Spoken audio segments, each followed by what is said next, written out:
Je vais vous dire comment j'ai rencontré le Seigneur. Amen. Pour ma part à moi, j'ai été élevée dans un foyer chrétien. J'ai mon père qui est serviteur de Dieu. J'ai mon petit frère qui est serviteur de Dieu. Mais moi, si je suis venue, c'est parce que le Seigneur, il m'a donné la vie. Alléluia. Quand je suis venue au monde, je suis une petite fille qui était condamnée par la médecine. J'ai ce qu'on appelle la spina bifida hydrocéphalie. Avec une tumeur qui s'est placée à la moelle épinière et du liquide dans le cerveau. Et ce qu'on appelle les pieds beaux. Et il y a à peu près 34 ans en arrière, c'est pas comme maintenant. Et quand je suis venue au monde, les médecins ont venu vers mes parents, ont dit à mes parents, monsieur, votre fille est décédée. Et mon père a dit, comment? Mon père il dit non.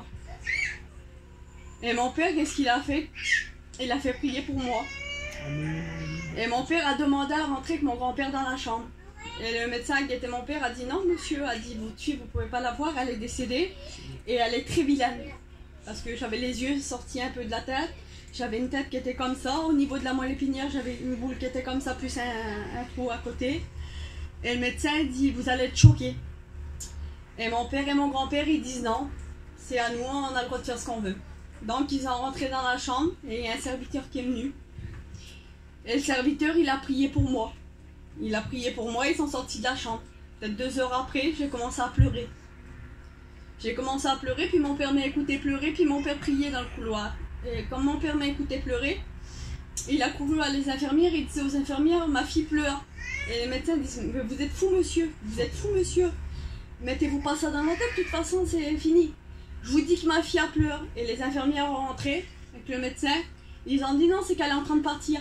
C'est le deuxième souffle, ils appelaient ça. Et le Seigneur, il a fait qu'il m'a donné la vie. Le Seigneur m'a donné la vie. Et quand les médecins ont vu que j'étais en vie, ils disaient à mon père, elle ne parlera jamais de sa vie. Elle ne marchera jamais de sa vie. Elle n'aura pas d'intelligence. Et mon père, il a dit, le Seigneur nous l'a donné, il fera le reste. Amen. Il dit, pour nous, il dit, c'est comme ça. J'ai passé par plein d'interventions. Ils m'ont mis un appareil au niveau de la tête pour faire partir le liquide que j'avais dans la tête pour me dégonfler le cerveau.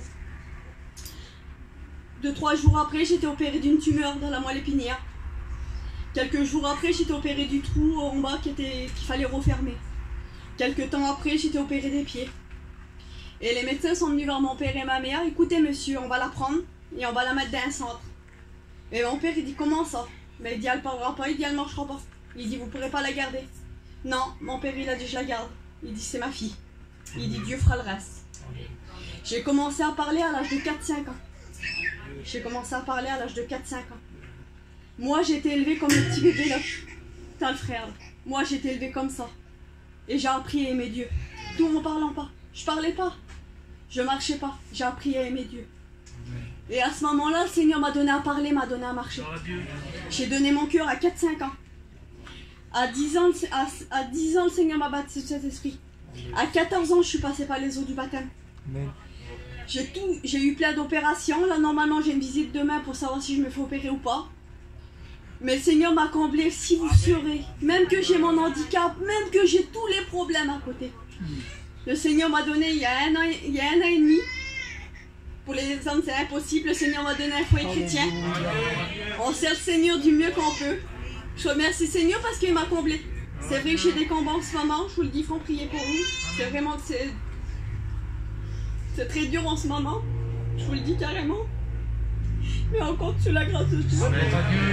Parce que jusqu'à présent, le Seigneur m'a jamais déçu. Il m'a toujours soutenu. Je remercie le Seigneur pour ça.